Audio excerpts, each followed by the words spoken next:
Bien, damos inicio a este cuarto y último módulo de nuestro seminario, para lo cual tenemos el honor de presentar a los profesores expositores, señor Humberto Nogueira Alcalá, doctor en Derecho, profesor de Derecho Constitucional y director del programa de doctorado de la Universidad de Talca.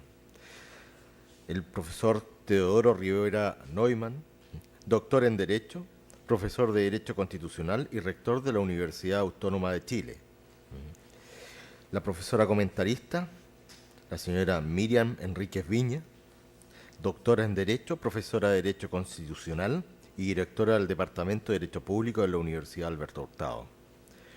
El profesor moderador, profesor José Luis Allende Leiva, magíster en Derecho, profesor de Derecho Administrativo, prosecretario general del Senado y socio del Instituto Chileno de Derecho Administrativo. En este cuarto módulo, control de convencionalidad y jurisprudencia de la Corte Interamericana de Derechos Humanos. Bienvenidos al cuarto módulo. Los expositores son, como se acaba de anunciar, el profesor don Humberto Nogueira, profesor de Derecho Constitucional de la Universidad Católica de Lovaina la Nueva, en Bélgica. Hizo clases en distintas universidades, Universidad Central, Universidad Andrés Bello, Universidad de Valparaíso, Universidad Diego Portales, hasta el año 95, en que en la Universidad Talca comenzó a hacer clases de Derecho Constitucional, y allí también se ha desempeñado largos años como decano, director del Centro de Estudios Constitucionales de Chile y actualmente, además, director del programa de doctorado en Derecho de esa Casa de Estudios Superiores. Ha ejercido cargos en diversos organismos, como presidente de la Asociación Chilena de Derecho Constitucional, presidente de la Asociación de Derechos Constitucionales Latinoamericanos, vicepresidente del Instituto Iberoamericano de Derecho Procesal Constitucional, perito en distintos procesos de la Corte Interamericana de Derechos Humanos, además miembro del Consejo Directivo de la Academia Judicial durante 2 periodos, y además, como es bien conocido, ha escrito numerosos libros como autor, coautor y artículos en revistas especializadas. En los años recientes ha dedicado una preocupación especial al control de constitucionalidad y además de varios artículos que ha publicado en revistas especializadas, se ha referido a él en su libro relativo a Derechos Fundamentales, Bloque Constitucional de Derechos, Diálogo Interjurisdiccional y Control de Constitucionalidad, que publicó la editorial Ubiyus en el año 2014 en México. En él dedica parte importante a ocuparse del control de constitucionalidad, particularmente a propósito del diálogo entre jurisdicciones que se produce o debería producirse entre los tribunales nacionales y la Corte Interamericana de Derechos Humanos, deteniéndose en particular en el caso del Tribunal Constitucional chileno. Dejo con ustedes entonces, en primer lugar, al profesor don Humberto Nogueira.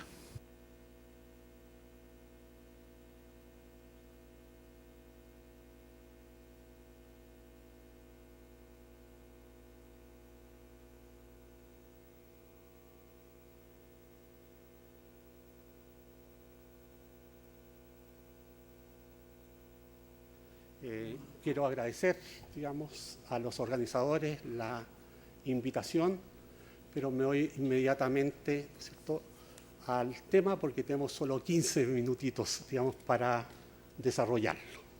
En esta perspectiva incluso voy a invertir un poco el orden que tenía programado, porque originalmente fui invitado para 20 minutos y ahora tengo un 25% menos del tiempo para hacer el desarrollo. Desde este punto de vista, por lo tanto, voy a partir derechamente por establecer cuáles son los estándares del control de convencionalidad desde la perspectiva del control de convencionalidad interno, ¿cierto?, que es el que se inaugura formalmente con la sentencia adoptada por unanimidad ¿cierto?, en el caso Almonacid Arellano y otros versus Chile, ¿cierto?, a mediados del año, ¿cierto?, 2006, ¿cierto?, que luego hizo variar toda la jurisprudencia de la Sala Penal de la Corte Suprema de Justicia hasta el día de hoy, ¿cierto? Digamos que estos estándares están fijados por la Corte Interamericana de Derechos Humanos. Por lo tanto, cuando me dicen que analice, ¿cierto?, el control de convencionalidad y la jurisprudencia de la Corte, no puedo hacerlo de otra manera porque el control de convencionalidad está determinado, ¿cierto?, por la Corte Interamericana de Derechos Humanos. Hay que hacer la distinción entre el control de convencionalidad, ¿cierto?, internacional y el control de convencionalidad interno. El control de convencionalidad, obviamente, es desarrollado por la Corte Interamericana de Derechos Humanos desde la primera opinión consultiva y desde el primer fallo, ¿cierto?, emitido, ¿cierto?, por la Corte, ¿cierto?, porque para eso tiene, ¿no es cierto?, la potestad que le dan los artículos 67 y 68 de la Convención Americana de Derechos Humanos. Por lo tanto, lo que aparece como novedoso, ¿cierto?, aparece como novedoso, pero no es nuevo, porque está fundado en las propias disposiciones de derecho positivo de la Convención Americana sobre Derechos Humanos, como veremos después, es el control de convencionalidad interno, ¿cierto?, para decir el que deben realizar los órganos de los Estados partes, ¿cierto?, en cumplimiento, ¿cierto?, del corpus juris interamericano, ¿cierto? Partamos, por lo tanto, por diseñar cuáles son estos estándares. Y yo los señalo fundamentalmente en el estado actual de la jurisprudencia de la Corte en 11 estándares, ¿cierto?, que determinan lo que es actualmente el control de convencionalidad interno, ¿cierto? Parto señalando, ¿cierto?, que ya en el caso Cabrera, García y Montiel Flores versus México, ¿cierto?, se establece con claridad, ¿cierto?, el primer estándar, ¿cierto?, que supera de alguna manera el que fue establecido por Almonacid Arellano, ¿cierto?, y nos dice que cuando un Estado es parte de un tratado internacional como la Convención Americana, todos sus órganos, no solo los órganos jurisdiccionales, todos sus órganos, incluidos los jueces, también están sometidos a aquel, lo cual les obliga a velar porque los efectos de las disposiciones de la Convención no se vean mermados por la aplicación de normas internas contrarias a su objeto y fin. Allí tenemos, por lo tanto, el primer estándar, ¿cierto?, claramente establecido y mantenido por la Corte Interamericana desde el caso ya señalado. El segundo estándar, ¿cierto?, es aquel que está también reseñado en Trabajadores Cesados del Congreso versus Perú y desde ese momento se mantiene inamovible hasta el presente, que determina que los órganos estatales, todos, como ya lo hemos determinado, están obligados a velar porque el efecto útil de la Convención no se vea mermado o anulado por aplicaciones de normas contrarias a sus disposiciones, objeto y fin, ¿cierto? Esta norma no hace más que determinar, por lo tanto, por, ¿cierto?, el objeto útil y eficaz de la Convención, que es a lo cual se han comprometido los Estados al momento de ratificarla. Y por otra parte, de acuerdo a sus disposiciones, objeto y fin, que son los principios que establece la Convención de Viena sobre derecho de los tratados para objetos de interpretar las normas convencionales en general, ¿cierto? Agreguemos también como tercer criterio lo que es, ¿cierto?, la perspectiva de que los órganos del Poder Judicial deben ejercer el control de convencionalidad ex oficio. Cuando hablamos de ejercicio de esta potestad ex oficio, estamos señalando que ella debe ejercerla todos los órganos internos, porque se entiende que el derecho es conocido y el derecho conocido es para aplicarlo y para que tenga un efecto útil. Eso es lo que se conoce como principio iura novit curia en cualquier dimensión del derecho, ¿cierto? Agreguemos al mismo tiempo que este control ex oficio se desarrolla entre las normas internas, todas las normas internas, incluida la Constitución, ¿cierto?, y las normas convencionales, ¿cierto? Agreguemos, en cuarto lugar, que los jueces y órganos vinculados a la administración de justicia en todos sus niveles están en la obligación de ejercer ex oficio este control de convencionalidad, como lo dice claramente la Corte en el caso Cabrera, García y Montiel Flores versus México a partir del año 2010. A su vez, tenemos también que señalar, ¿cierto?, que el Poder Judicial debe tener no solamente en consideración el tratado, sino también la interpretación del mismo que ha hecho la Corte Interamericana, intérprete última de la Convención Americana. En este sentido, la Corte sostiene la Corte en el sistema interamericano es el equivalente a un tribunal constitucional en el derecho interno.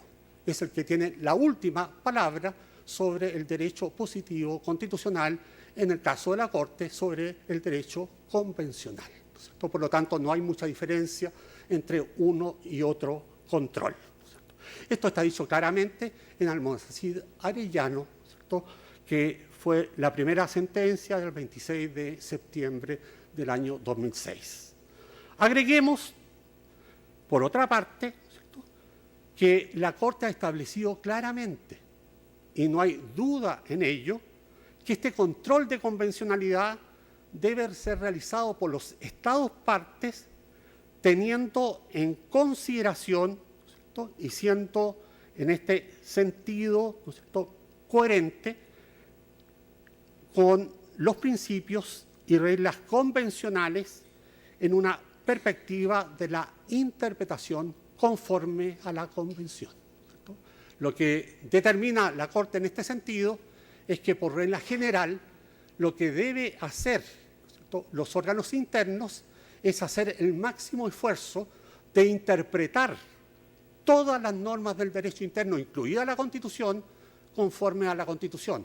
Es lo que se ha denominado, ¿cierto?, la interpretación convencional de la Constitución, ¿cierto?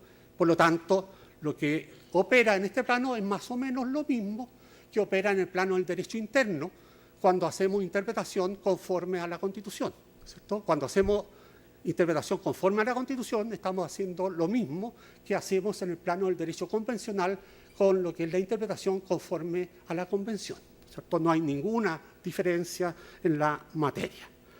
Cabe, al mismo tiempo, señalar que los órganos estatales deben ejercer este control de convencionalidad, evidentemente, en el marco de sus respectivas competencias y de las regulaciones procesales correspondientes. Nunca la Corte Interamericana ha dicho una cosa distinta.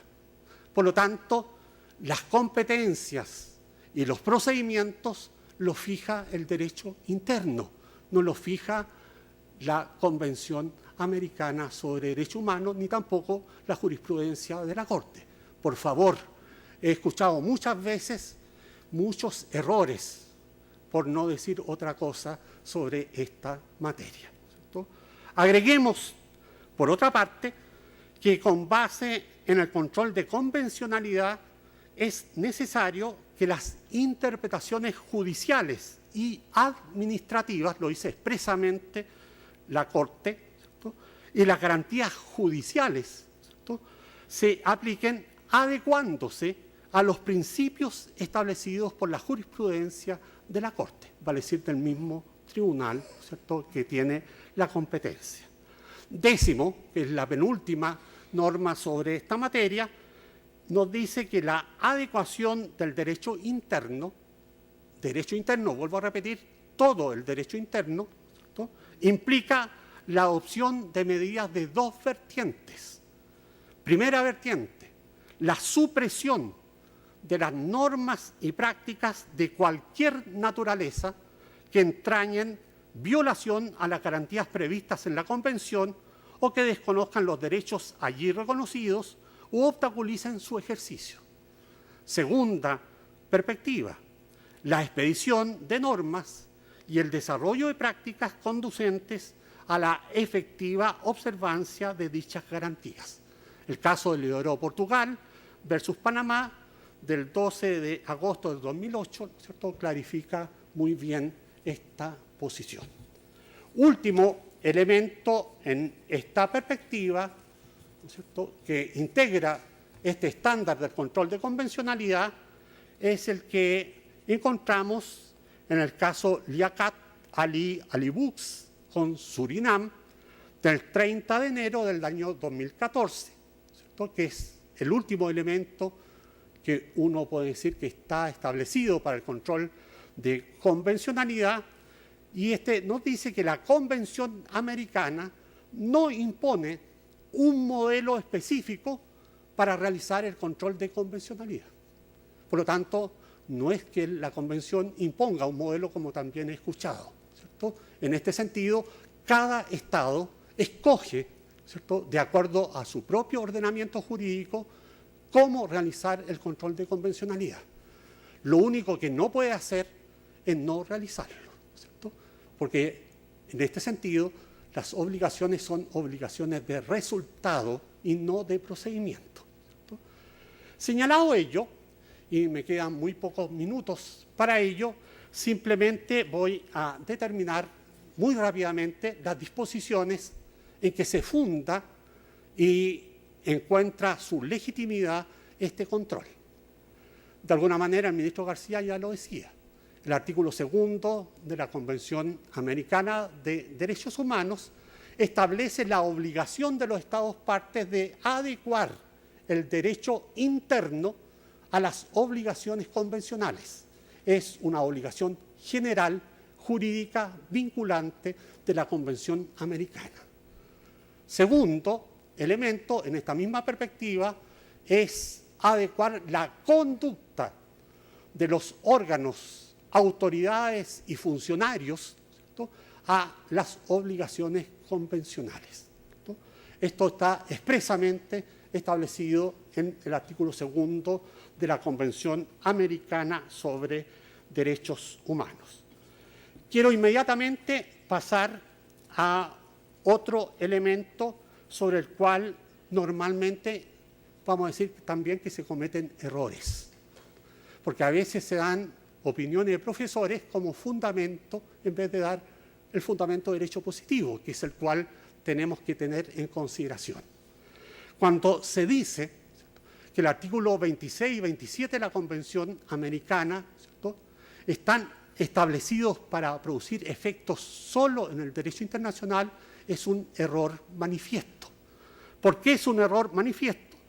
Porque el año 1968, cuando se aprueba la Convención de Viena sobre Derechos de los Tratados, hay al mismo tiempo, ¿cierto?, un documento que emana, ¿cierto?, fundamentalmente de las propias Naciones Unidas, que está en Official Records, First Section, ¿cierto?, el 29 Meeting, documento de la conferencia 39-C 11181, que está en el Yearbook of the United Nations de 1968, página 843 y siguientes.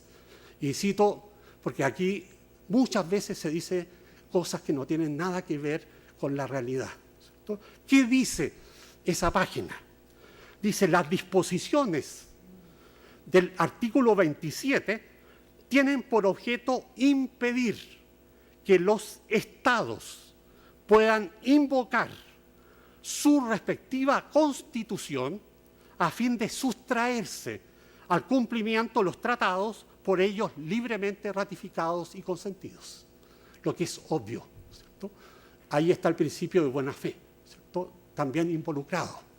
Porque si no, no habría derecho internacional válido, ni nunca se aplicaría, Porque si yo por voluntad unilateral del Estado puedo modificar, ¿cierto?, mis obligaciones internacionales, ¿cierto?, no hay obligación internacional válida, ¿cierto? Eso es un elemento básico y elemental. Por lo tanto, ahí está el fundamento del artículo 27 de la Convención, ¿cierto?, de Viena sobre Derecho a los Tratados. Agreguemos también, por otra parte, que la Convención tiene un artículo 29. Y el artículo 29 establece las reglas de interpretación, ¿cierto?, de derechos.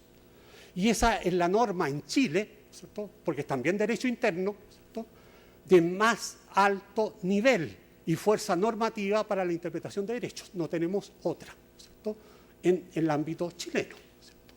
¿Qué dice esta regla? Y aquí cito rápidamente, ¿cierto?, los 4 principios. Ninguna disposición de la Convención puede ser interpretada en el sentido de permitir a alguno de los Estados partes, grupo o persona suprimir el goce y ejercicio de los derechos y libertades reconocidas en la Convención o limitarlos en mayor medida que lo que prevé la propia Convención. Segundo, limitar el goce y ejercicio de cualquier derecho o libertad que pueda estar reconocido de acuerdo con las leyes de cualquiera de los Estados partes o de acuerdo con otra convención en que sea parte uno de dichos Estados. Este es el principio favor persona, que por lo demás en Chile ha sido aplicado en reiterada jurisprudencia tanto del Tribunal Constitucional como de la Corte Suprema de Justicia. Por lo tanto, aquí no hay ninguna novedad, porque además el Tribunal Constitucional lo aplica con referencia expresa a la opinión consultiva de la Corte Interamericana de Derechos Humanos sobre la materia. Tercero, tampoco está autorizado ningún Estado parte a excluir otros derechos o garantías que son inherentes al ser humano.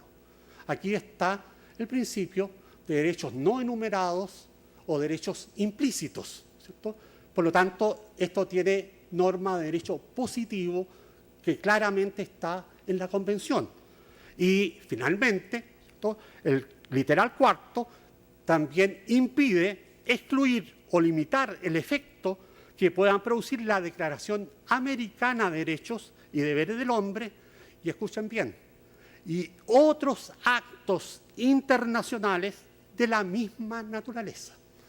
Con lo cual, en definitiva, en base a esta norma, que no es un exabrupto de la Corte, sino que está en la Convención expresamente contenida, claramente determina que al Estado se le pueden aplicar todo otro tratado, toda otra declaración de derechos humanos que el Estado obviamente haya ratificado y esté vigente para él, ¿no es cierto? Y en tal sentido, ¿cierto?, la Corte aplica el Convenio 169, la Convención sobre Derechos del Niño, la Convención sobre No Discriminación de la Mujer, etcétera, etcétera. No tengo tiempo para señalarlo, ¿no es cierto?, con mayor nivel. Por último, el artículo 62. El artículo 62 de la Convención establece expresamente que la Convención, ¿cierto?, en definitiva, ¿cierto?, reconoce a la Corte Interamericana como el intérprete y aplicador final de la Convención y, por lo tanto, el intérprete auténtico de ella, como lo es el Tribunal Constitucional en el plano del derecho interno. Si es el intérprete final, ¿cierto?, no hay otro intérprete posible, ¿cierto? En segundo lugar, aquí juega la cosa interpretada, no solo la cosa juzgada material, también la cosa interpretada. ¿Por qué? Porque estamos ante un tratado de derechos humanos de carácter colectivo, no es individual, es colectivo, ¿cierto?, y tiene por objeto asegurar estándares de derechos para los Estados partes, porque si no, no tiene sentido, ¿cierto? Y desde ese punto de vista, la cosa juzgada es además cosa interpretada, que por lo demás, y pese a lo que he escuchado aquí, ¿cierto?, también se usa en el mismo sentido en el sistema europeo de derechos humanos.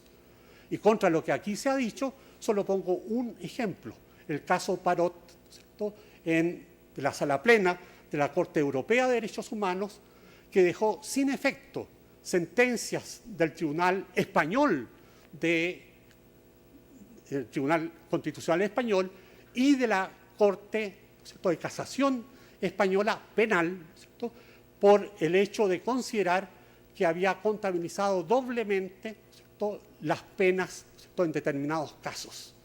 Y eso hizo que la Real Audiencia Española, ¿cierto?, una vez que fue notificado el fallo, no solo anulara y dejara en libertad a aquellas personas de acuerdo con el criterio señalado por el Tribunal Europeo, sino que todos los demás casos, ¿cierto?, en que esa situación estaba dada. Y además de ello, la Corte Suprema del Reino Unido pidió los antecedentes para hacer lo mismo, ¿cierto? ¿Por qué? Porque hay cosa interpretada, no es solo cosa juzgada para el caso particular. Y la Corte Suprema chilena ha hecho exactamente lo mismo hace muy poco, ¿cierto?, cuando dictó la sentencia de anulación, ¿cierto?, de los tribunales militares, ¿cierto?, en tiempos de guerra por tortura, ¿cierto?, y por confesiones bajo tortura, ¿cierto?, que no solo aplicó al caso concreto que resolvió la Corte Interamericana, sino a todos los demás, ¿cierto?, personajes que de alguna manera estaban involucrados en situaciones similares. No estoy inventando nada, es derecho positivo, ¿cierto?, internacional y decisiones jurisdiccionales con valor de cosa juzgada en Chile, ¿cierto? Agreguemos también, por otra parte, que además, ¿cierto?, está la idea, ¿cierto?, contenida en el artículo 63, que la Corte tiene la competencia para establecer a través de esas sentencias, ¿cierto?, medidas de reparación. Y por lo tanto, la Corte Europea puede fijar cualquier medida de reparación que sea normativa, que sea simbólica, que sea económica o de cualquier otro tipo. Eso está en el artículo 63 de la Convención. Y finalmente, ¿cierto?, y con eso termino, ¿cierto?, la cosa juzgada es cosa juzgada, ¿cierto?, como ya lo hemos señalado, no solo material, sino también formal. Y al mismo tiempo es cosa interpretada porque además el artículo 69 de la Convención, referente a la sentencia, obliga a que esa sentencia sea notificada a todos los Estados partes. ¿Y para qué va a ser notificada? Sino que para que los Estados partes tomen conocimiento, ¿cierto?, de cuál es la interpretación correcta de la Convención Americana de Derechos Humanos y adopten medidas preventivas, que es mejor que adoptar medidas reparadoras en la materia. Muchas gracias.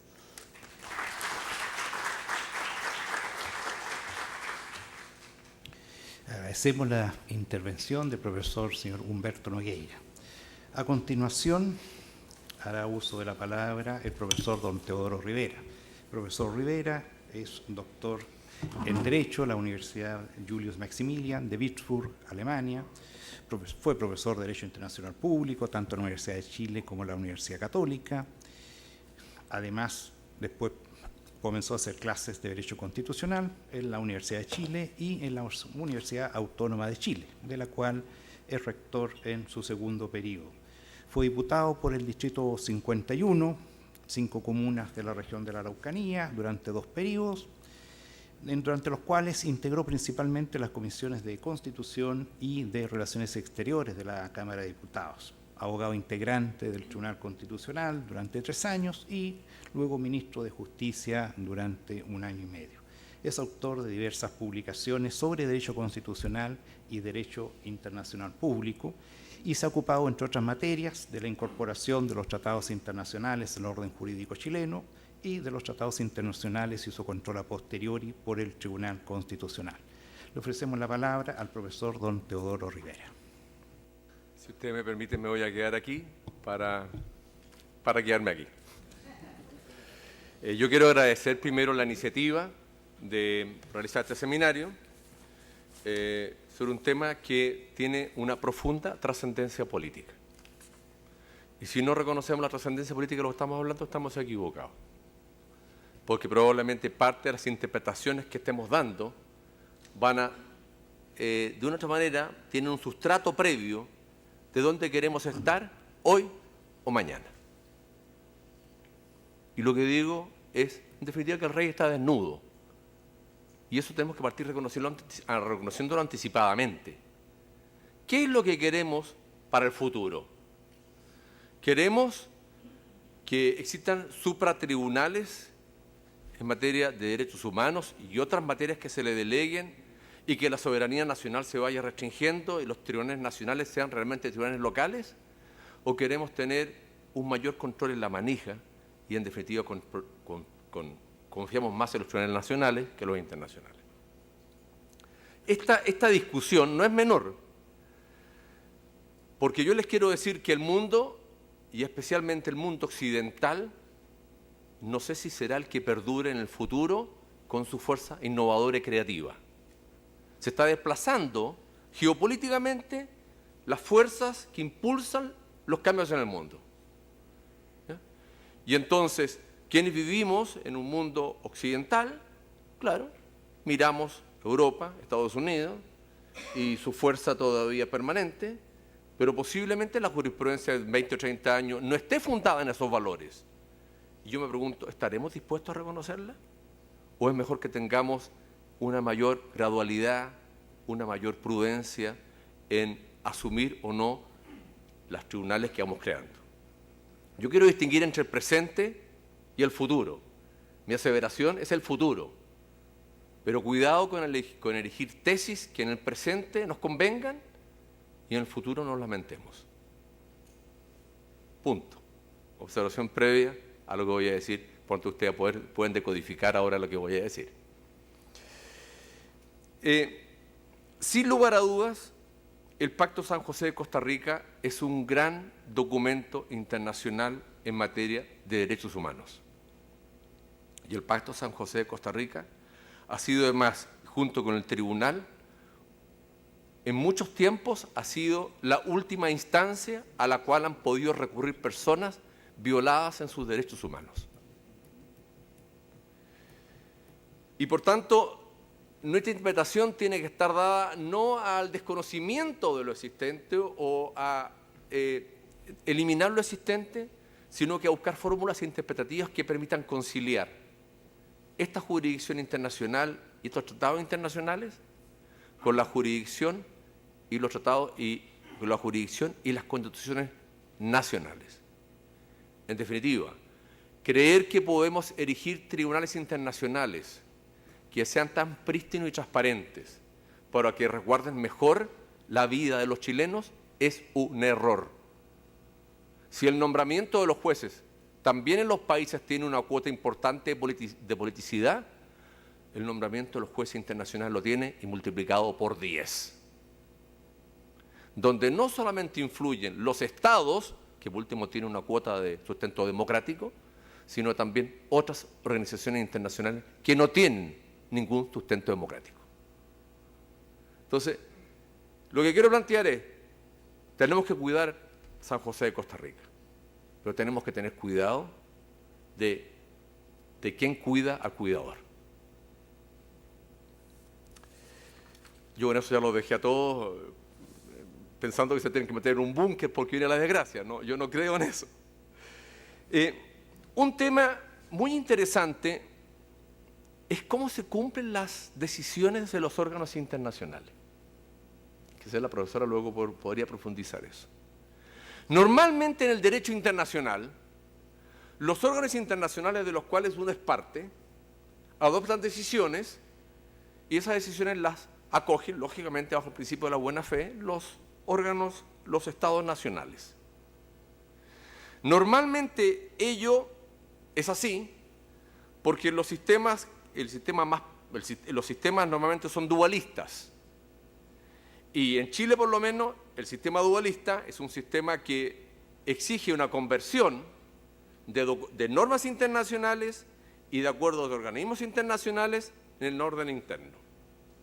En el año 2012 o 2013, no estoy seguro, se dictó, por ejemplo, un decreto supremo del Ministerio de Relaciones Exteriores para regular por primera vez la publicación de los acuerdos del Consejo de Seguridad de las Naciones Unidas y su cumplimiento en Chile. Todo esto suena área rara. Hay acuerdos del Consejo de Seguridad de las Naciones Unidas, hay acuerdos de comisiones creadas por tratados internacionales en materia de derechos humanos, etcétera.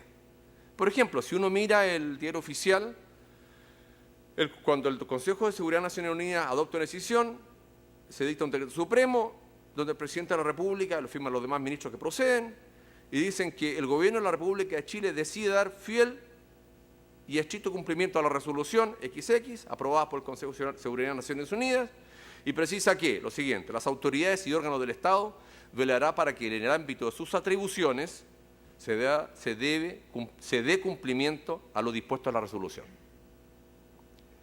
No es usual de que un órgano internacional pretenda dar instrucciones, órdenes u orientaciones a los órganos internos de los estados. No es usual. Y no es usual porque el sujeto de derecho internacional es la República de Chile. ¿Y quién representa a la República de Chile en materia internacional? Es el presidente de la República. Por tanto, normalmente las relaciones se dan entre jefe de Estado y jefe de Estado o plenipotenciarios. Y las decisiones que se adoptan es el presidente de la República. Los demás órganos que deben de procurar hacer sus adaptaciones internas para darle cumplimiento. Digo esto porque no es usual. Normalmente lo que uno se encuentra cuando uno ve las decisiones del caso del Tratado Antártico, las decisiones adoptadas por las comisiones de libre comercio, establecidas los acuerdos de libre comercio entre Chile y otros países, se adoptan decisiones, se dictan los decretos supremos, se publican y los órganos buscan adaptar sus decisiones a dichas pautas. Ahora bien,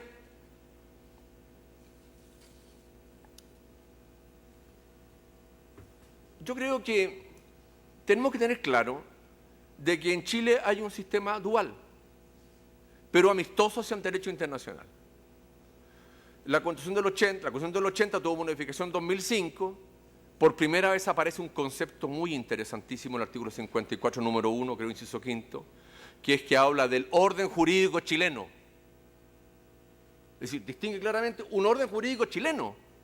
Y luego hace rememoranzas como pantallazos respecto a convenciones, estados, concordatos, plenipotenciarios, de otro elemento que podría ser un órgano disperso.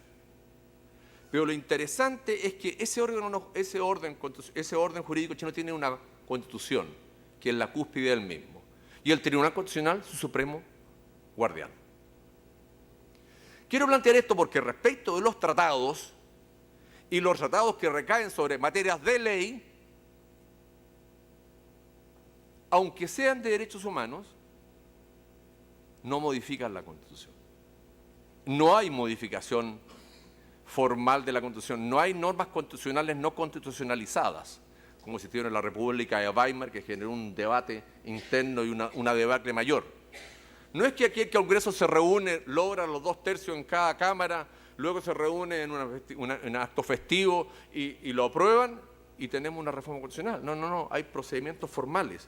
Y por tanto, lo que quiero plantear es que los tratados internacionales que recaen sobre materia de ley son ley, pero dado el principio de que no se puede modificar sino que de acuerdo a las normas internacionales, el juez tiene que aplicarlos los tiene que aplicar con preferencia a las normas internas de rango legal o inferiores. Es decir, la disposición del Estado de Chile proclive al derecho internacional se expresa en que los tratados se incorporan y los tratados adquieren un rango legal, pero dado la disposición que no pueden ser modificados ni derogados, sino que a la luz de las propias normas internacionales, el juez tiene que darles una aplicación. En definitiva, por especificidad, hay que aplicar la norma internacional con preferencia a la norma interna legal.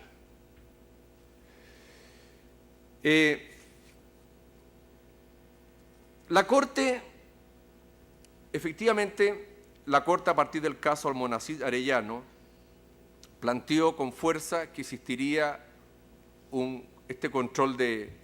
especie de control de convencionalidad. Luego la expresión especie desaparece.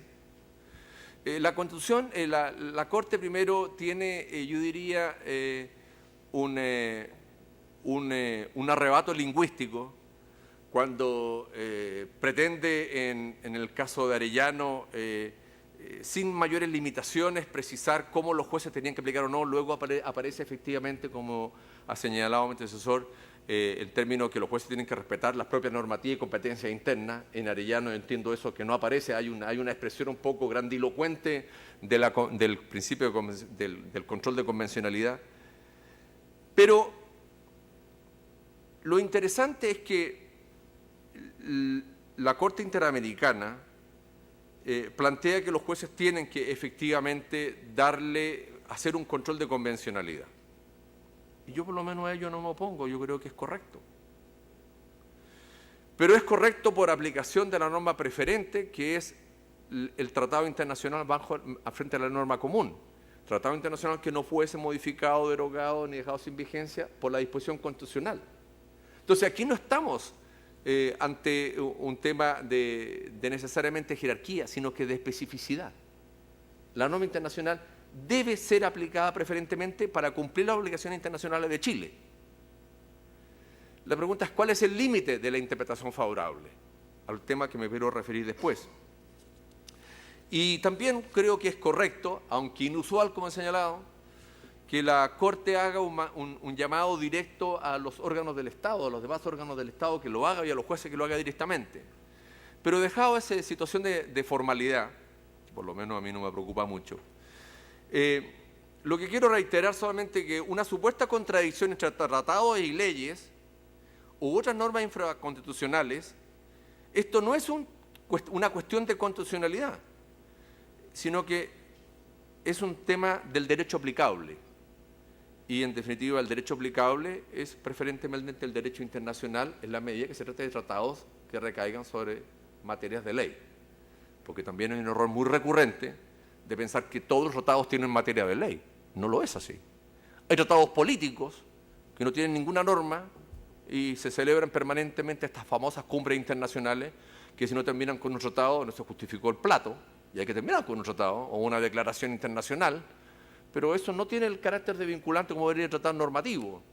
Y hay tratados normativos que recaen sobre materias de ley y otros que no recaen sobre materias de ley y que sencillamente se implementan por parte del Ministerio de Relaciones Exteriores dictando un decreto supremo respectivo y se aplican sin determinar la naturaleza del mismo, porque el Ministerio hoy día ha tratado de evadir el rango, la naturaleza de la especie del tratado. La expresión que utiliza la Corte inicialmente, que luego deja, de que las normas contrarias al objeto y fin de la Convención carecen de efectos jurídicos, ¿cierto? Que lo hace así en la primera sentencia, obviamente también es abrupto verbal. Porque podemos encontrarnos ante una norma que en su momento era válida, generó efectos jurídicos y plantear, por tanto, que los jueces internos tienen que dejarla sin efectos jurídicos, es decir, tendría una nulidad ab initio, generaría una inseguridad jurídica brutal. Todos estos temas que se plantean en Almonacid, la Corte luego los va perfeccionando. Yo creo que es interesante, la Corte va acotando, va perfeccionando, va tratando de amoldar mejor esta declaración inicial que es muy grande. Un tema que yo por lo menos me he formulado es cuál es la obligatoriedad de la jurisprudencia de la Corte. La Corte no solamente quiere que sea el tratado obligatorio, sino que sea la jurisprudencia obligatoria. Y yo creo que hay que distinguir, y ahí tengo una opinión contraria a mi antecesor, entre si se trata, primero, genera un efecto erga omnes o solamente para las partes. Segundo, ¿hay un precedente judicial obligatorio o no? Porque aquí si generara un precedente obligatorio, sería el único caso en que tendríamos un tribunal internacional que generaría efectos obligatorios en el ámbito interno, situación que, por lo menos yo entiendo, es un objeto de debate nacional, si deberíamos de generar o no que la Corte Suprema tuviera un efecto distinto al que tiene hoy día de la casuística. Pero ese es un tema que no está arriba de la mesa y creo que se aleja todavía mucho de nuestro mundo cultural. Yo quiero decirles que efectivamente no cabe a mí no menor duda que genera un efecto directo a las partes, las que deben cumplir la decisión. La Corte tiene atribuciones para verificar el cumplimiento, pero quiero decirles que la obligación de cumplir la sentencia es más discutible que se pueda esgrimir a los estados en su conjunto. A esto no se les notifica la sentencia, se les pone en conocimiento. Estos no son parte de la misma. Creo que la pretensión de la Corte, que su jurisprudencia sea obligatoria, y en estos términos creo que va más allá de lo racional. Sin perjuicio, seamos francos, que los tribunales deben, en el marco de sus competencias, procurar interpretar las normas jurídicas e incluso las disposiciones constitucionales en términos que no entren en colisión con las disposiciones internacionales que Chile ha suscrito. Eso es una deferencia mínima, me parece que eso tiene que ser así. Ahora, finalmente, yo quiero plantear el tema del control de convencionalidad y el Tribunal Constitucional. En el caso Boyce versus Barbados, la Corte cuestionó que la Corte de Justicia del Caribe se limitara a evaluar si una norma local era o no constitucional y sostuvo que debió haber realizado igualmente un control de convencionalidad entre una ley del Estado de Barbados utilizada como fundamento de una sentencia cuestionada y el pacto. Dijo, no, ustedes tienen que ir más allá. No sé si ustedes saben que Barbados se retiró. Claro, uno dice, ¿qué importa Barbados? Pero es el precedente de un Estado que se vio enfrentado a una decisión que no cuestionaba ya una ley, sino que la Constitución. ¿Ya? En definitiva, lo que la Corte Interamericana desea es que todos los tribunales ejerzan este control de convencionalidad en el marco de sus atribuciones y que ella actúe en subsidio de las jurisdicciones nacionales, lo que también es lógico para todo tribunal. Ahora bien, pretender que el Tribunal Constitucional pueda utilizar como parámetro o cartabón la Convención Interamericana de Derechos Humanos, además de otros tratados de derechos humanos, implica una modificación de las atribuciones del Tribunal Constitucional y que son atribuciones que están expresamente contempladas en la Constitución. No hay una norma que diga y otras disposiciones y otras atribuciones que confieran la ley. Consecuentemente, pretender que el tribunal haga esto, por lo menos en el caso chileno, no es posible. Que el tribunal indirectamente observe lo que pasa en la Corte es de prudencia. Miren lo que voy a decir. Que el tribunal observe lo que pasa en la Corte es un llamado a la prudencia. Pero la pregunta que uno siempre se formula es, ¿dónde termina esto? Si en una situación concreta el tribunal debe aplicar una interpretación jurisprudencial de la Corte, ¿cuánto es su juego que puede? Yo diría todo aquel juego interpretativo que de buena fe se pueda hacer. Esto me va a decir, no, pero usted no está dando una respuesta. Esto es lo mismo que el contenido esencial de los derechos. ¿Ya? Se ven los derechos en juego, si hay un núcleo esencial, una zona de expansión, etcétera. ¿Ya? Pero creo que finalmente el tribunal es constitucional, no es convencional. Y el Tribunal Constitucional además debe su poder a la soberanía nacional, no a la internacional. Por tanto, en un eventual conflicto entre órdenes jurídicos diversos, el tribunal debe ejercer las funciones jurisdiccionales respectivas de forma diferente con la jurisdicción internacional. Pero no olvidar que la norma que le da sustento es la propia Constitución. En Alemania esta situación, y cito al Tribunal Constitucional alemán, por último una locura porque yo estudié allá y porque es un tribunal que ha ejercido ha ejercido una fuerte influencia. Le preguntaron una vez a un presidente del tribunal de apellido Papier, se escribe Papier como papel, pero se pronuncia una A más larga, Papier. Entonces, este señor Papier le preguntaron y él sostuvo que las decisiones de la Corte Europea de Derechos Humanos no eran obligatorias a seguir, sino que solamente recomendaciones.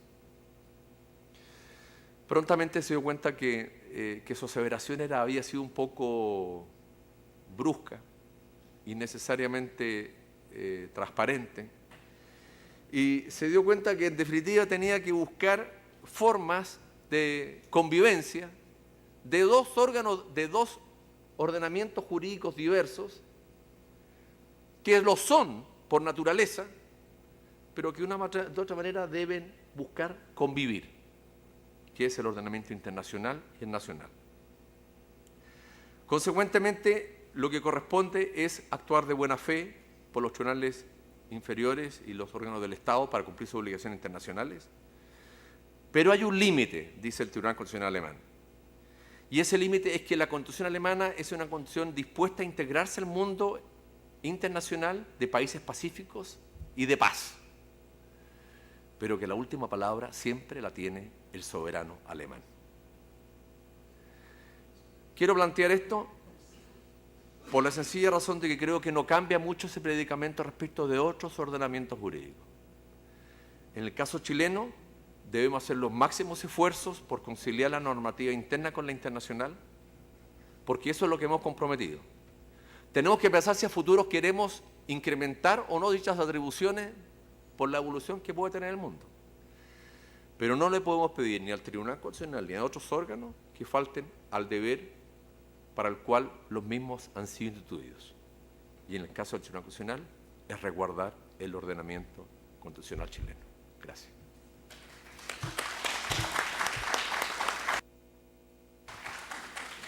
Agradecemos su exposición al profesor Teodoro Rivera. A continuación, hará comentarios sobre las dos exposiciones anteriores la profesora Miriam Enríquez. Doña Miriam Enríquez es doctora en Ciencias Políticas de la Universidad de Santiago de Compostela, profesora de Teoría Constitucional y Política y de Derecho Constitucional de la Universidad Alberto Hurtado, donde también se desempeña como directora del Departamento de Derecho Público. Ha participado en diversas publicaciones y dentro de eso ha dedicado sus últimos artículos precisamente a estudiar el tema del control de convencionalidad y ha publicado en revistas extranjeras el análisis sobre la polisemia del control de convencionalidad interno y la pregunta acerca de si el control de constitucionalidad avanza o no hacia un no positivismo interamericano. Dejamos a la profesora Miriam Enríquez con sus comentarios. Gracias. Muchas gracias, buenas tardes a todos y a todas. En primer lugar, quiero agradecer la invitación a participar de este interesantísimo seminario y agradecer a todos los profesores de Derecho Administrativo que invitan a los profesores de Constitucional a estas instancias y el agradecimiento y la felicitación por la organización la voy a encarnar en la profesora Sandra Ponce de León.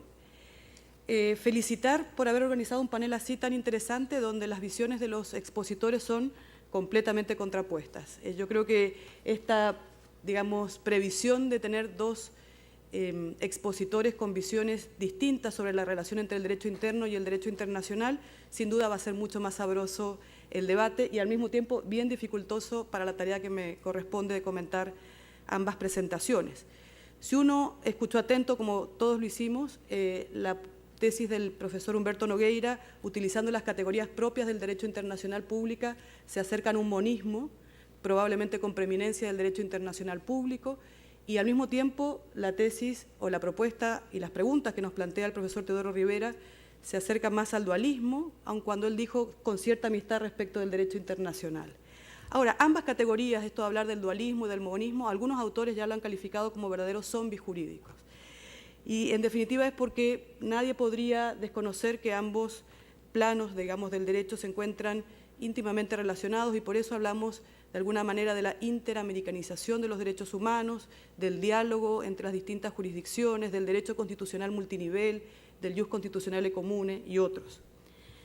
Sin embargo, yo creo que si tuviéramos que buscar un punto de contacto entre ambas exposiciones, creo que ambos se refirieron a la posición del contrario como errores. Y yo creo que en ese contexto, quizá más que hablar de errores, la misma noción de control de convencionalidad no es una noción que esté acabada o sea definitiva, sino que me parece que es una noción que está en construcción, que está en proceso, que probablemente se está expandiendo, que a veces hace afirmaciones, como por ejemplo los efectos del control de convencionalidad interno, por ejemplo, que carece de efectos jurídicos ab initio y eventualmente luego habla de supresión y eventualmente luego habla de inaplicación. Y entonces, como si nosotros sacamos una foto del control de convencionalidad, podemos decir que es esto hoy, pero si sacamos una foto sostenida en el tiempo podemos identificar que es algo distinto. Quizás no sean errores, quizás sea la situación de un control de convencionalidad no como una institución que está definida, sino como un proceso, algo que está en construcción y que por lo tanto debemos ir acomodando o amoldando, como dijo el profesor Teodoro Rivera. Creo al mismo tiempo que la convocatoria al panel dice el control de convencionalidad desde la jurisprudencia de la Corte Interamericana, pero los perfiles del control de convencionalidad los ha construido la Corte Interamericana, pero al mismo tiempo han sido construidos por los tribunales de justicia nacionales, porque de eso se trata el diálogo, y también ha sido parte importante en dilucidar lo que es el control de convencionalidad, la doctrina tanto constitucional como del derecho internacional de los derechos humanos. Esta gradualidad, esta idea de que el control de convencionalidad se está construyendo, se advierte tanto en sus conceptos, en los órganos que están encargados de realizar el control, en el procedimiento para realizar el control, en el parámetro del control y en el objeto y, por cierto, en los efectos. O sea, esta gradualidad no podríamos decirla solamente de un aspecto, de una arista, sino que tiene que ver con todos aquellos elementos que acabo de mencionar. Los distintos significados, si uno tuviera que agrupar, no en tantas escuelas ni en tantas, digamos, distinciones o divisiones principales, o sea, ¿qué entendemos por control de convencionalidad? Las nociones de este giran principalmente en dos perspectivas. Una, siempre me estoy refiriendo al control de convencionalidad interno, como un control entre normas, un control entre las normas internas versus el corpus juris interamericano. Y también es todo un desafío definir qué es el corpus juris interamericano. Podríamos tener perfectamente otro seminario y probablemente vamos a tener nociones completamente distintas sobre qué es el corpus juris interamericano. Claramente no hay tiempo para ello. Y otra, digamos, noción de control de convencionalidad tiene que ver con una aplicación del corpus juris interamericano. Son dos nociones distintas. Aplicación del corpus juris interamericano, por un lado, o control de normas, de las normas internas, con el corpus juris interamericano. El primer significado constituiría una novedad, como dijo el profesor Humberto Nogueira, para el sistema interamericano de protección de los derechos humanos. Y el segundo, digamos, esta idea de la aplicación, no sería más que la observancia tradicional de los tratados internacionales como parte del derecho interno con una nueva denominación. Hay autores que incluso han hablado del falso control de convencionalidad. Ahora, parte de la doctrina nacional y comparada ha señalado que el control de convencionalidad interno es, con más o menos matices, un control normativo, un control de la compatibilidad, un control de la regularidad, un control de la conformidad, un control de la aplicación conforme, que realizan fundamentalmente los jueces entre las normas internas y la Convención Americana y los precedentes constitucionales que emanan de la Corte Interamericana. Uno podría denominar esta perspectiva de control de convencionalidad como un control normativo. Esta noción se origina principalmente en la jurisprudencia de la Corte Interamericana. Las sentencias que desde el año 2006, marcado por el fallo Almonacid Arellano y otros versus el Estado de Chile de septiembre del 2006, hasta la fecha son exactamente 46. 46 sentencias de la Corte Interamericana se han referido de manera explícita al control de convencionalidad y en la mayoría de las veces hace una referencia sobre qué trataría este. Y en esas 46 sentencias uno podría identificar que hay elementos comunes. Hay elementos que se repiten, que son regulares, que son centrales, que son generales, podríamos decir, atendida esa repetición. Y esos elementos comunes en estas 46 sentencias son que es un control de la conformidad entre las normas internas y la Convención Americana y la interpretación que de la misma Convención Americana ha hecho la Corte Interamericana. Tal tarea corresponde principalmente a los jueces y a los tribunales que conforman el Poder Judicial. Y es un control que debe ser realizado ex oficio en el marco de sus respectivas competencias y de las regulaciones procesales correspondientes. Si uno hiciera la mirada de las 46 sentencias, estos son los elementos comunes. Sin embargo, la Corte Interamericana ha dictado sentencias que agrega elementos que podríamos decir accidentales, porque van a claramente condecirse con la naturaleza del caso que ha debido conocer y que ha debido resolver. Y esos elementos puntuales o accidentales han supuesto justamente esta idea de la ampliación, de la expansión, de la gradualidad y eventualmente de poder afirmar que este no es una institución, sino que es un proceso que se encuentra, una noción que se encuentra en construcción.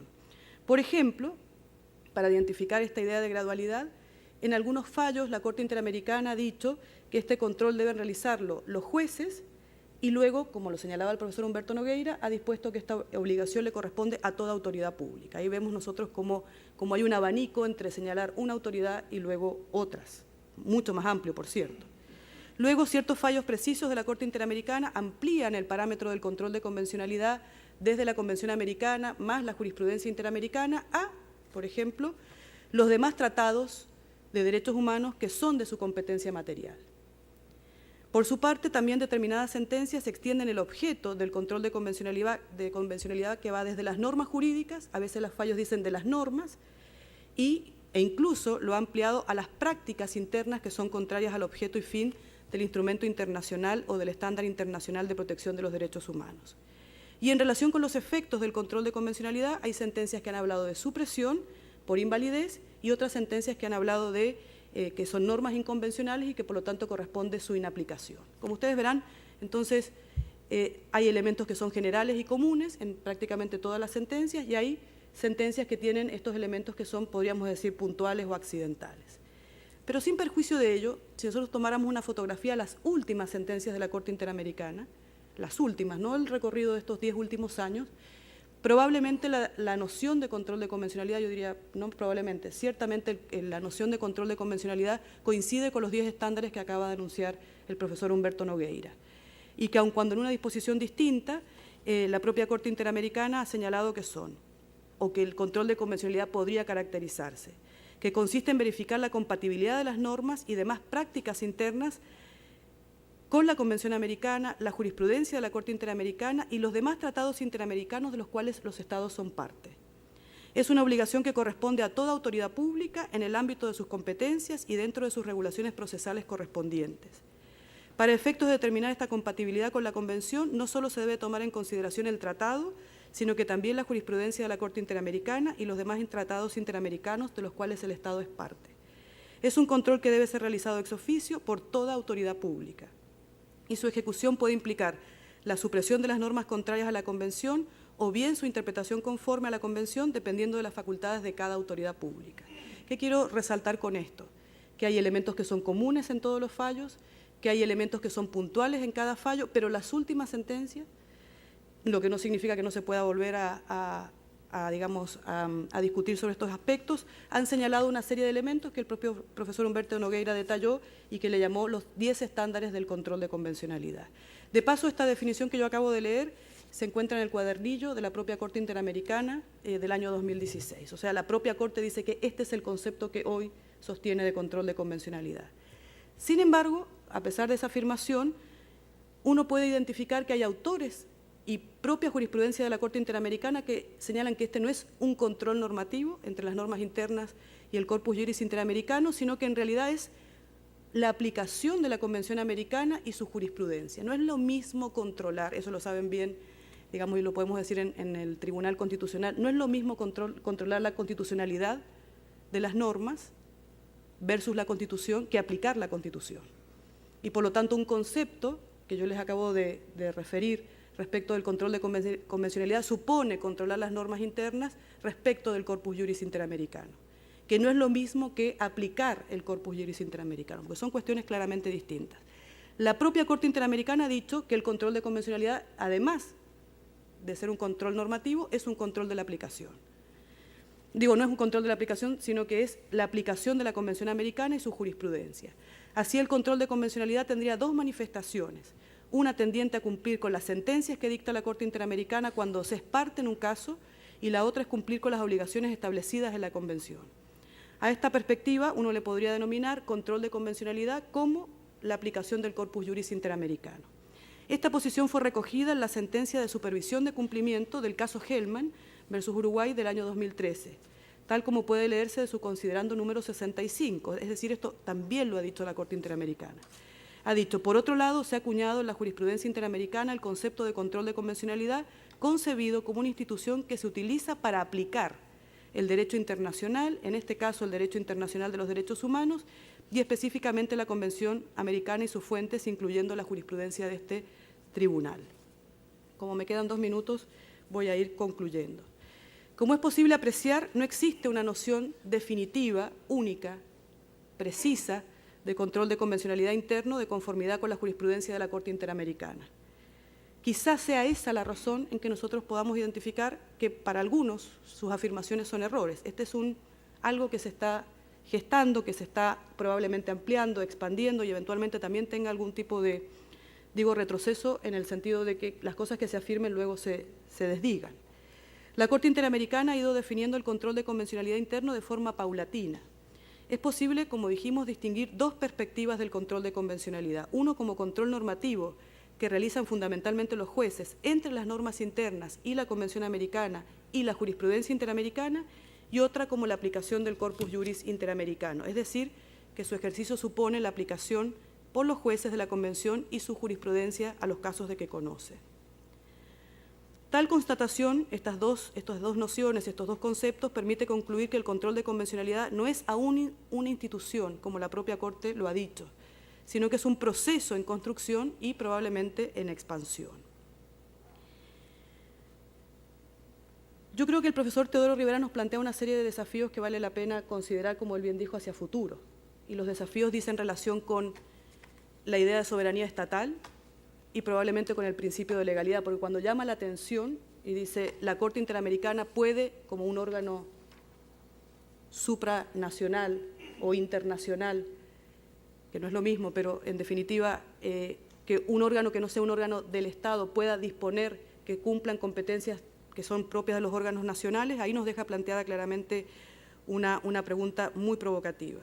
También pone en entredicho, no entredicho, sino que nos pone a pensar respecto de la supremacía constitucional. ¿Dónde queda la supremacía constitucional en relación con el control de convencionalidad? No estoy tomando partido ni juicio, sino que simplemente reitero los desafíos en su exposición. También nos plantea el desafío de por qué se aplican los tratados con preferencia a las demás normas internas. Ahí podemos también tener una serie de juicios distintos, como la idea de jerarquía, de especificidad y otros. Y también nos pregunta sobre el valor de la jurisprudencia de la Corte Interamericana y si en un sistema como, por ejemplo, del civil law, del cual somos tributarios, puede ser esta fuente formal del derecho. Yo creo que los desafíos son muchos más los que usted planteó, pero claramente son los que pude recoger. Pero me parece que el principal desafío, además para agregar otros, es que si entendemos que hay distintos conceptos de control de convencionalidad, que existen distintas versiones de la propia Corte Interamericana sobre lo que es el control de convencionalidad, que además el concepto de control de convencionalidad se conforma por lo que los propios tribunales nacionales opinan y la doctrina también ha considerado de aquello, la pregunta es, ¿qué están entendiendo en nuestro ámbito los tribunales superiores de justicia o los tribunales de justicia o qué eventualmente entenderá el Tribunal Constitucional sobre esta noción? Porque no es lo mismo controlar las normas internas versus el Corpus Juris Interamericano que aplicar directamente la Convención. Muchas gracias.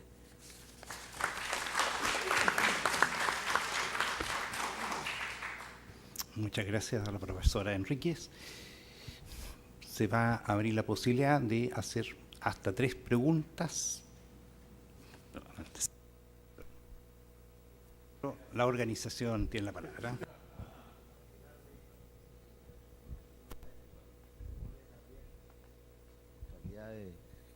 Académico, me gustaría preguntarle a los profesores expositores ambos, partiendo de la base que nuestro Tribunal Constitucional ha acuñado, cierto, recogido la institución de la inconstitucionalidad por omisión, que en muchos casos ha permitido, cierto, salvar lo que la Constitución del 25 se produjo como leyes programáticas a propósito de la indemnización por error judicial o las asambleas provinciales, reconociendo que existe tal institución en la jurisprudencia de nuestro Tribunal Constitucional.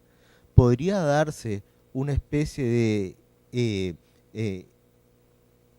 inconvencionalidad por omisión y que la Corte Interamericana obligara al Estado miembro para poder incorporar en su normativa constitucional algún derecho que no lo ha sido expresado en su texto? Muchas gracias. ¿Va dirigido a alguno de los expositores en especial? No, ya.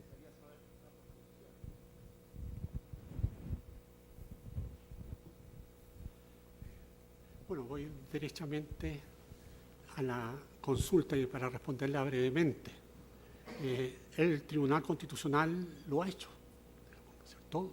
el Tribunal Constitucional ha incorporado derechos nuevos en virtud del uso de la norma de reenvío del artículo 5º, inciso 2, al ámbito de tratados, en plural, ¿no es cierto?, de derechos humanos. Una sentencia que se replicó durante un cierto periodo de tiempo, ¿no es cierto?, es la sentencia sobre el derecho a la identidad, ¿no es cierto?, que todos más o menos conocemos. Esa sentencia hace alusión, por una parte, a la Convención Americana, ¿no es cierto?, hace alusión a la Convención sobre Derechos del Niño, ¿no es cierto?, y a diversos acuerdos, ¿no es cierto?, internacionales sobre la materia. Y a partir de allí construye, ¿no es cierto?, un derecho que no está en ninguno de los tratados, sino que lo construye en base a atributos de los derechos. ¿Cuáles son esos atributos? ¿No es cierto? Los derechos de la personalidad, el derecho al nombre, ¿no es cierto?, etcétera. Y en base a eso genera, ¿no es cierto?, lo que es el derecho a la identidad. Y utiliza ese parámetro, que no está en ninguna norma de derecho positivo, digamos, sino que en base a la interpretación de tratados de derechos humanos. ¿Para qué?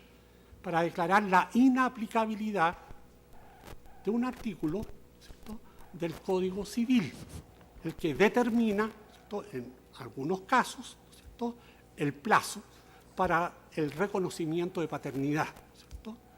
Y por lo tanto, el Tribunal Constitucional, en base a este derecho a la identidad, además del derecho a no discriminación, porque son dos los ámbitos que normalmente trata la jurisprudencia en ese ámbito, determina simplemente, ¿cierto?, que hay un derecho nuevo, derecho no constitucional, sino convencional, ¿cierto?, pero que ingresa al derecho constitucional por la vía del artículo 5º, inciso 2.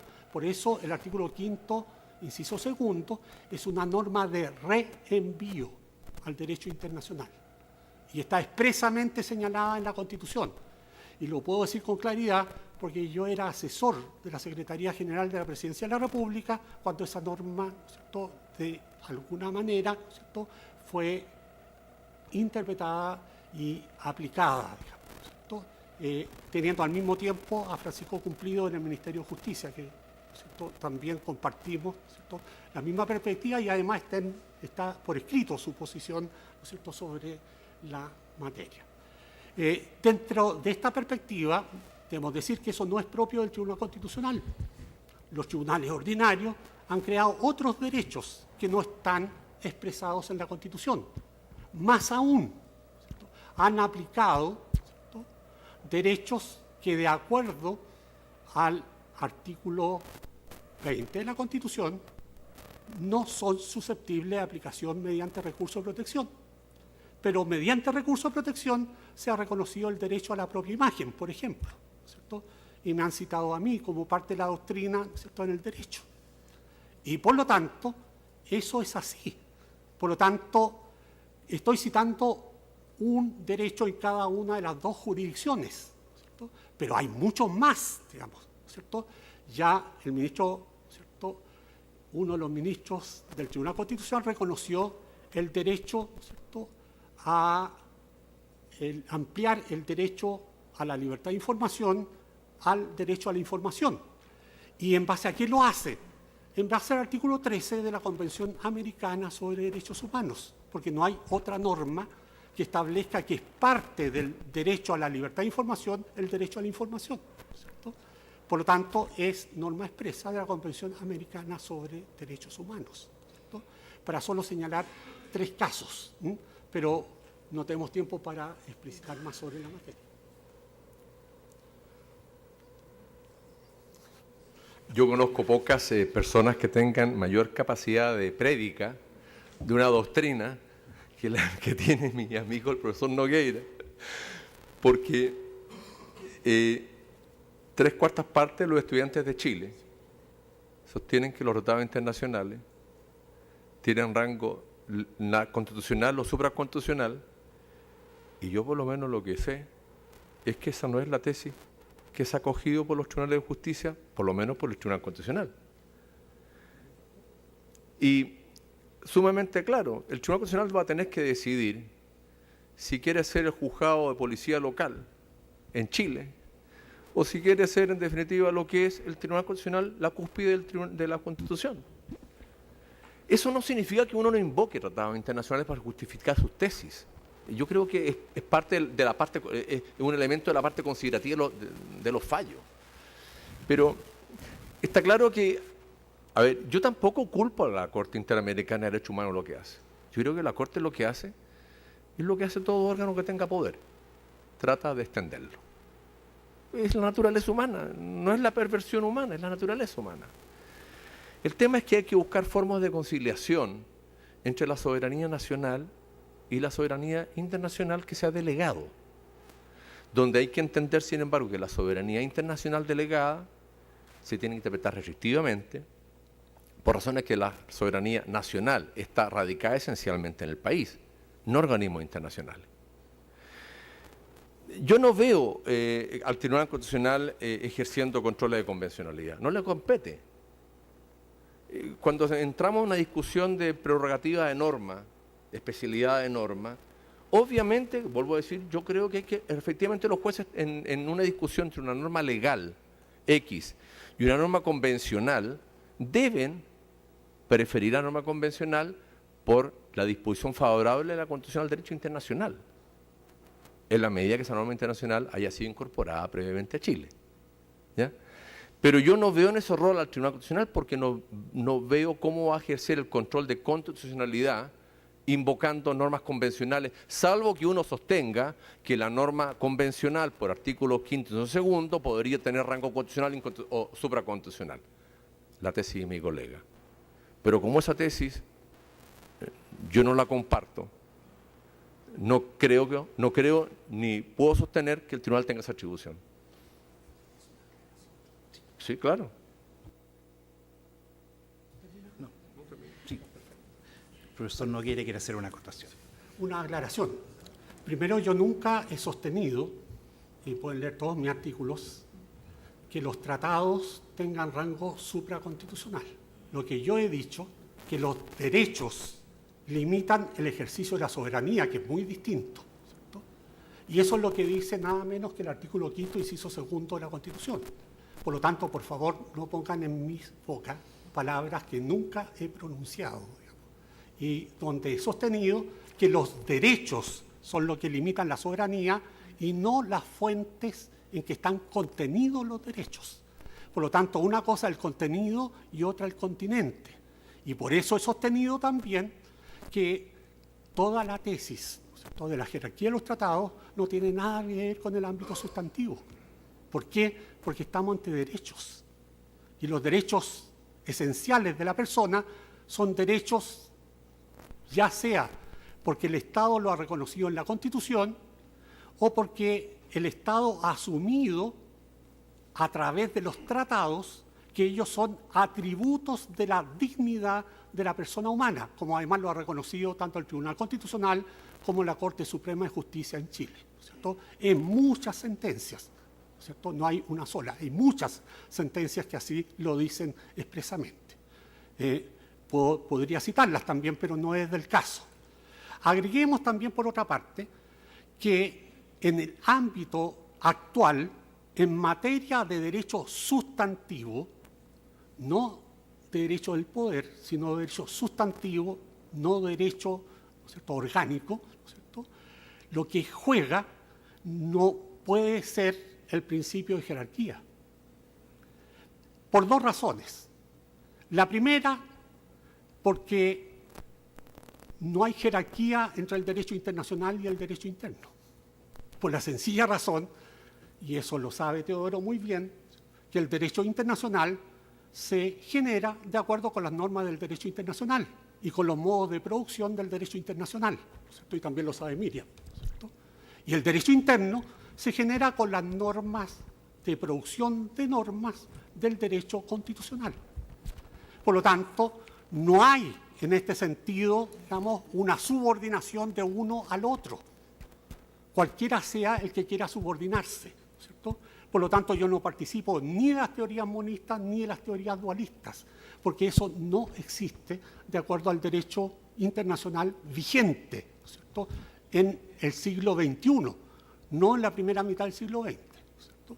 Segundo, ¿cierto?, que voy a agregar que cuando estamos ante materia de derecho sustantivo, lo que tenemos que aplicar es el principio favor persona, que como ya lo dije, está expresamente contenido en el artículo 29, literal B, de la Convención Americana de Derechos Humanos, que además es la norma, ¿cierto?, con mayor fuerza normativa en materia de interpretación de derechos que tenemos en el derecho interno, ¿cierto?, porque el artículo 29, literal B, es derecho interno válido sin dejar de ser derecho internacional.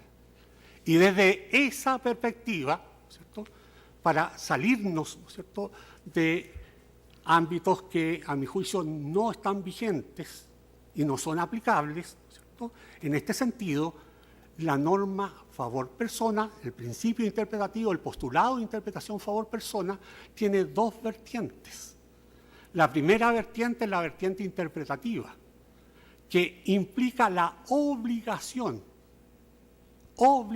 jurídica, ¿cierto?, porque es norma de derecho positivo, ¿cierto?, de aplicar la norma que mejor, la interpretación, ¿cierto?, del derecho que mejor protege los derechos de la persona.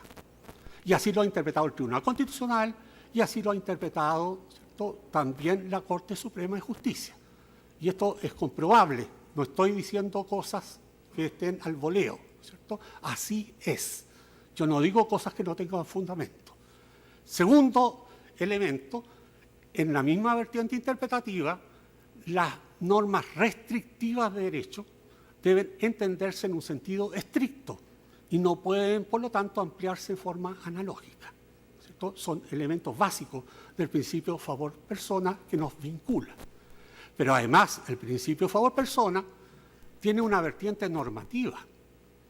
Y la vertiente normativa del principio favor persona, que está claramente reseñado además por la jurisprudencia de la Corte Interamericana de Derechos Humanos, es que en materia de derechos siempre hay que aplicar aquella norma, no importando si es de derecho interno o de derecho internacional, que mejor protege los derechos de los seres humanos. Porque para eso fue construido el derecho internacional de los derechos humanos, ¿cierto? Desde esa perspectiva, por lo tanto, no hay un principio inamovible, porque el principio favor persona puede dar preeminencia al derecho interno o al derecho internacional. Le va a dar preeminencia al derecho internacional cuando, en definitiva, la norma de derecho internacional fije un estándar superior que se entiende como estándar mínimo, ¿cierto?, frente a las normas de derecho interno. Y va a ser aplicado preferentemente el derecho interno frente al derecho internacional en materia de derechos humanos cuando el derecho interno aplique, ¿cierto?, un nivel de mayor garantía o de mayores atributos del derecho que lo hace el derecho internacional. Y en este sentido, la Corte ha aplicado ambas dimensiones, ¿cierto?, prevalencia al derecho interno y prevalencia al derecho internacional. Por lo tanto, es una escala móvil, ¿cierto?, que opera en uno o en otro sentido. Pero esto opera para el derecho sustantivo. Y al mismo tiempo, este derecho sustantivo, y aquí quiero desvirtuar otro elemento, ¿cierto?, que normalmente se usa, es que en el derecho y en los acuerdos interamericanos, la democracia no es solo soberanía popular, es también respeto por los derechos esenciales que derivan de la dignidad de la persona humana. Si no, léanse el caso Hellman, ¿cierto?, tanto en la sentencia como, ¿cierto?, en la sentencia de supervigilancia sobre la materia.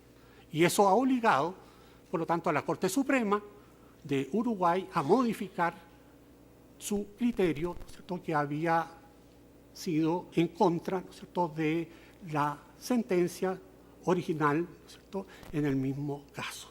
Por lo tanto, yo quiero simplemente establecer estos elementos que son los que yo sostengo y no otras cosas que han dicho que yo sostengo. Perdón, sí, vamos a dar enseguida la palabra, pero les quiero hacer presente que está programado a las 7 de la tarde, la hora de término del seminario. Como ustedes pueden consultar revisando sus relojes, no hemos excedido considerablemente, el debate ha estado apasionado. Yo creo que nobleza obliga, le daremos al profesor Rivera la posibilidad de una réplica y, bueno, la comentarista también quiere una, pero ojalá, ¿no es cierto?, unos 2 minutos cada uno o tres minutos a lo más. Profesor Rivera. Mi disenso radica en lo siguiente. El profesor Nogueira dice que los derechos esenciales que emanan de la naturaleza humana son la limitación al ejercicio de la soberanía. Yo creo que es una norma importantísima y de fuerte resguardo a futuro. Que puedan surgir nuevos derechos derivados del concepto de dignidad, fuente de todos los derechos, tampoco lo descarto, y es propia de la evolución que tengan las sociedades. Por ejemplo, el derecho a los datos personales, y quizás uno puede construir el derecho al olvido, de borrar los antecedentes, es decir, que es un tema que que irá a surgir fuertemente. Pero lo que pasa es que las expresiones que utiliza el profesor Nogueira están vinculadas con, primero, su fuerte promoción del bloque de constitucionalidad. Y yo no entiendo un bloque de constitucionalidad, sino que es un bloque de constitucionalidad que es la Constitución y algo más. Y en ese algo más, indudablemente, no solamente son derechos subjetivos que emanan de la naturaleza humana. Entonces, si él me dice, mira, no, yo solamente creo que son los derechos que emanan de la naturaleza humana, yo suscribo. Si mi problema es pretender que incorporar a la Constitución por vía interpretativa y generar un concepto de bloque de constitucionalidad que podrá existir en la Constitución francesa por disposición expresa del preámbulo, es un tema distinto, porque el bloque de constitucionalidad genera un marco, un cartabón de control para el Tribunal Constitucional diverso del que tiene hoy día. Finalmente, cuando hablamos de la jerarquía del derecho internacional, estamos hablando de la jerarquía del derecho internacional nacionalizado. ¿Dónde se ubica un tratado? Eso no es precepto legal. Si no es precepto legal, ¿qué es? Claro, puede tener una naturaleza propia, tratado, ¿cierto? Es tratado. Pero cuando el tratado se inserta en orden interno, puede colisionar con otras normas. Yo por lo menos creo que por nuestra disposición favorable hacia el derecho internacional de cumplimiento del tratado, tenemos que darle prioridad frente a las normas legales o inferiores, en la medida que el tratado recaiga sobre materias de ley. Porque si es un tratado, un acuerdo administrativo, no me podrán decir que va a tener un acuerdo administrativo que no tiene ningún control, salvo la Contraloría, que va a poder tener prioridad frente a una ley. Me parecería una destrucción del orden jurídico interno. Entonces, yo lo que digo, la Constitución, arriba. Les voy a decir algo, no es pecado que un tribunal diga esto contraviene la Constitución, como lo dijo el Tribunal Constitucional cuando analizó su propia ley orgánica. Eso no es pecado. Lo que es pecado es, a sabienda que una disposición internacional es inconstitucional, no ejercer el control de constitucionalidad.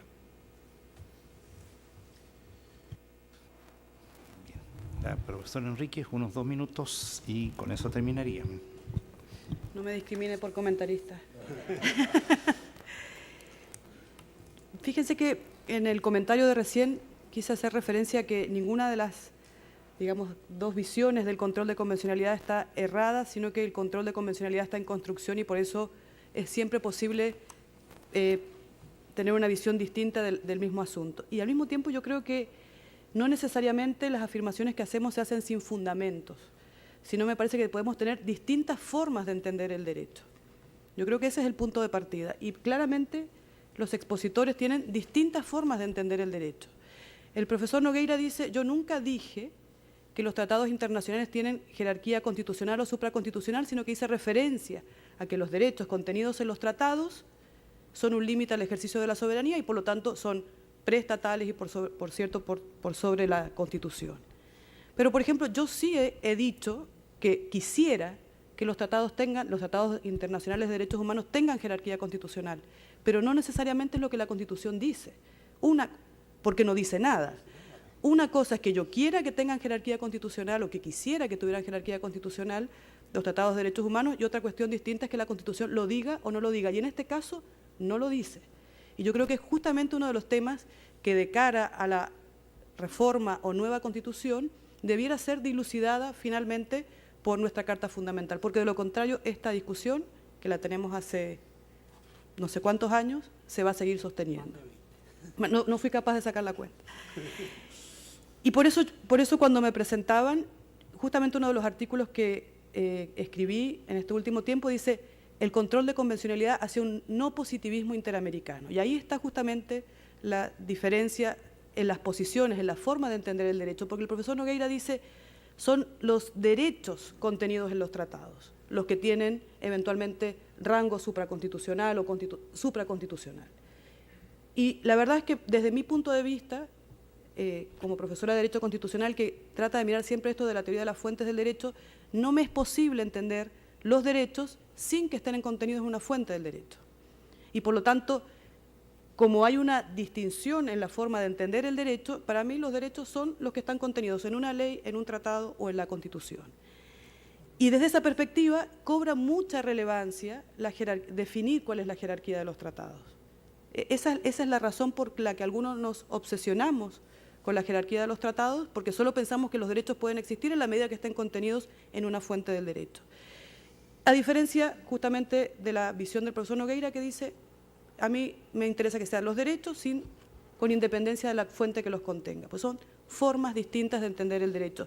Y por eso cobra importancia la idea de jerarquía. Y en ese sentido creo que el Tribunal Constitucional solo podría ejercer control de convencionalidad en la medida de que la jerarquía de los tratados de derechos humanos o no, porque eso se puede definir en la Constitución, sea constitucional. Solo en la medida que sea constitucional, sino cómo el Tribunal Constitucional podría ejercer control de convencionalidad si al menos en Chile la jerarquía de los tratados no está definida. Pero insisto, esa es una forma de entender el derecho, que no necesariamente carece de fundamentos esta errada, sino que es la manera en que nos aproximamos a este entendimiento. Y cumplimos. Una interpretación extensiva a los 2 minutos, pero gracias, profesora. Muy bien, muchas gracias. En señal de agradecimiento y reconocimiento, la señora Mónica Sánchez, oficial primero del excelentísimo Tribunal Constitucional, a nombre de la organización, hará entrega a cada uno de los panelistas un obsequio en reconocimiento.